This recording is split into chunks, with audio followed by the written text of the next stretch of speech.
உங்களுக்கு ஏதோ ரொம்ப உடம்பு சரியில்லாமல் போயிடுச்சு, ஒரு டாக்டர் வந்து ஆப்ரேஷன் பண்ணி உங்கள் உயிரையே காப்பாற்றிட்டாரு அப்படின்னா நீங்கள் பார்க்குற எல்லார்கிட்டையும் சொல்லுவீங்க, இந்த டாக்டர் வந்து எனக்கு ஆப்ரேஷன் பண்ணார், இந்த டாக்டர் வந்து எனக்கு ட்ரீட்மெண்ட் கொடுத்தாரு, எனக்கு எல்லாமே சரியாயிடுச்சு, நான் இன்றைக்கி உயிரோடு இருக்கிறதுக்கு காரணமே அவர் தான் அப்படின்னு சொல்லிட்டு எல்லார்ட்டையும் போய் சொல்லுவீங்க. கரெக்டாக? இதே மாதிரி நம்மளோட வாழ்க்கையில் ஈசப்பா எவ்வளோ அற்புதங்களை நம்மளோட வாழ்க்கையை செஞ்சுருக்காரு.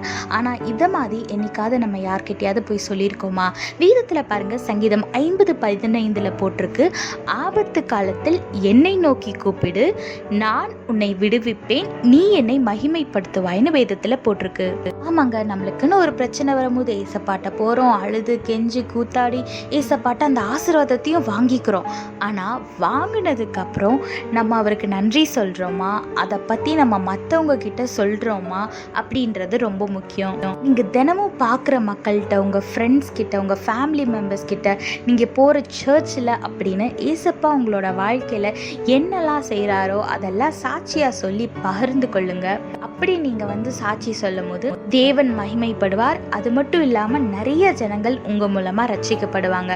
அதனால எல்லார் இடத்துலையும் அவர் செய்த அற்புதங்களை பகிர்ந்து கொள்ளுங்க. ஆசீர்வாதமான வாழ்க்கையை வாழுங்க. கர்த்தர் உங்களோடு கூட இருந்து உங்களை ஆசீர்வதித்து பாதுகாத்து வழி நடத்துவாராக. ஆமென். When you're really sick and a doctor saved your life by giving treatment, you will be very grateful to him and you will share this to everyone you know. Likewise, in our life, we have received lots of miracles from our Lord. But the question is, have you shared the testimony to everyone you know? When a doctor cures your sickness, you share it with everyone you know. Likewise, when God does a miracle in your life, are you sharing it with everyone? Look what the Bible says in Psalm 50:15.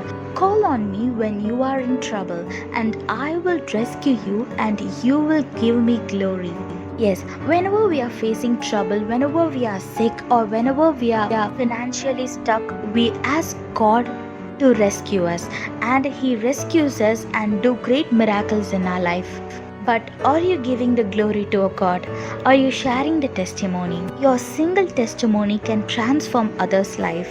Your testimony can change their life and make them accept Jesus. So whatever God does in your life, do share it with everyone and be a blessing to everyone and live a blessed life. God bless you all. Have a blessed day. Amen.